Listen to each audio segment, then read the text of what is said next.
Respect Squad, welcome back to the channel. It's your boy Dominic Rich, and if you're new around here, consider hitting the subscribe button and click the little bell to become part of the notification squad. Guys, as you can tell from the title, I like to do a quick recap of match day 2, well, part 1 of match day 2, because you know there's more games on the Wednesday, so I like to just talk about the Tuesday games a little. We had matches from groups E all the way to group H. So let's start with group E, a fixture between AEK Athens and Benfica. Both teams lost on match day 1, and Benfica, you know, they defeated AEK Athens 3-2. We had goals from Seferovic and Alex Grimaldo early in the half, and then on the stroke of the halftime break, R.Dias was sent off, so Benfica had to play with 10 men. With this happening, AEK Athens came back into the game with a beautiful brace from R.Dias, but Semedo put Benfica back into the lead in the 74th minute, and the Portuguese team walked away with the full 3 points. In the other fixture between Bayern Munich and Ajax, both teams who has won the Champions League before, the match ended in a 1-1 draw. Like, this is a big huge result for Ajax, who won and match they won. So, but for Bayern Munich, not good at all. Not good at all. Very unimpressive. That's just how I feel. There should be teams like Ajax, and I'm not even underestimating Ajax, but Bayern Munich has to win versus these smaller clubs. Like, come on, it's Bayern Munich we're talking about. You join to Ajax. Anyways, Bayern scored first in the 4th minute through Hummels. That was a really good goal. And then Mazraoui equalized for Ajax in the 22nd minute, and the game ended just so. That's a great result for Ajax, who are now on top of the table with 4 points. Bayern Munich in second with 4 points. Benfica third, 3 points, and AEK Athens at the bottom without a point. So let's move on to Group F, where we had a fixture between Hoffenheim, the new boys, and my team, Manchester City. That game ended in a 2-1 win for Manchester City, and we had to fight really hard for it because the referee wasn't for us at all. He wasn't for us. Damn you, Scamina. That was definitely a penalty. That Leroy Sané, you know, brought down in the box, that was a penalty. Scamina really tried hard to mess us up. He really tried hard, but he was unsuccessful. Really good game. Can't underestimate these smaller teams. Man City lost on match day 1. Hoffenheim, they drew their fixture versus Shakhtar, and you know, the game was set up really nicely. Hoffenheim opened the scoring in the 1st minute when Belfodil was beautifully set up by Karim Dembele, but City replied right away in the 8th minute when Agüero scored after being set up from a Leroy Sané pass. They were made to toil. City were made to toil. They bossed the game. They had more other chances, but you know, Hoffenheim crumbled in the end when David Silva stole a ball from the young defender and put it in the back of the net to score an 87th-minute goal and bag the big 3 points for Manchester City, who wasn't going to settle for nothing less. Nothing less at all. Nothing less. I wasn't going to settle for less at all. In the next fixture between Olympique Lyon and Shakhtar Donetsk, Olympique Lyon, you know, won on match day 1 versus City. Shakhtar drew with Hoffenheim.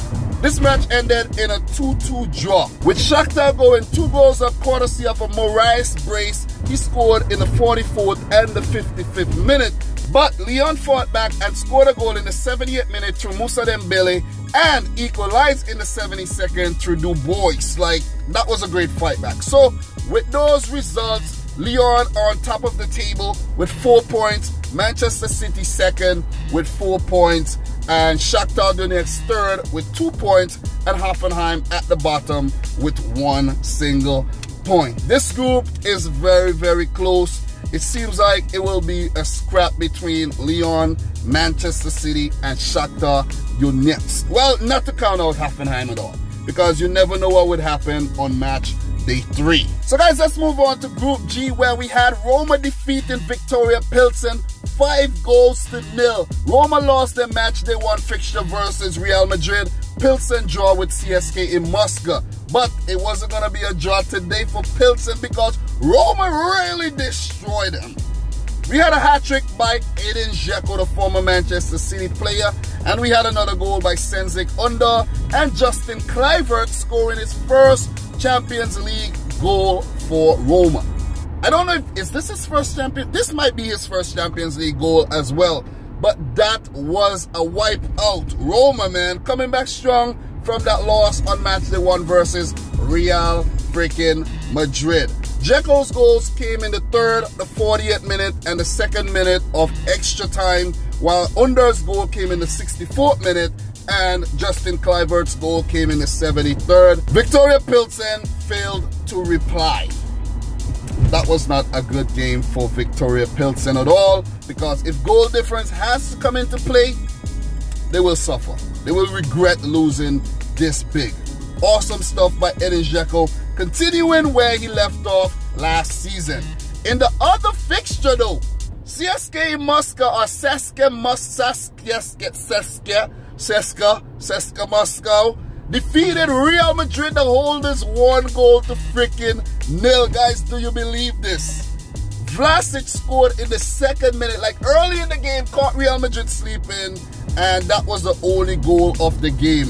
Captain Igor Akinfeev was sent off in the 6th minute of extra time, and it was not enough to help Real Madrid get back into the game. So Lopetegui's men has lost their first Champions League match this season. It's heating up in Group G. After those fixtures, CSKA Moscow on top with 4 points, Real Madrid 2nd, 3 points, Roma 3rd, 3 points, and Pilsen at the bottom with 1 point.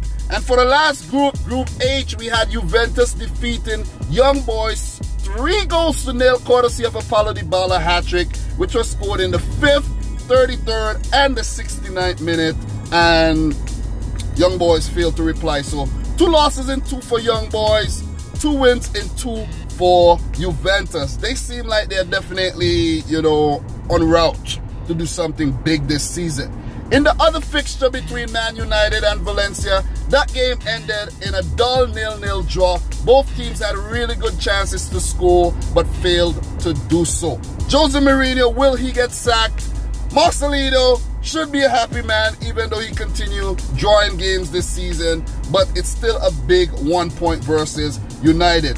After those fixtures, Juventus on top of the table with 6 points, Man United 2nd with 4 points, Valencia 3rd, 1 point, and Young Boys at the bottom, 0 points. Well, they might not even get a point in this group. Maybe against Valencia, who seem like they're drawing everything this season. So guys, that's it for part 1 of my review of the matchday 2 fixtures, which was played on Tuesday, October the 2nd. Guys, I'll bring you more review a little bit later, but for now, I have to go to work. So if you're new around here, consider hitting the subscribe button, smash the thumbs up button, and until next time, peace out. Rich Squad!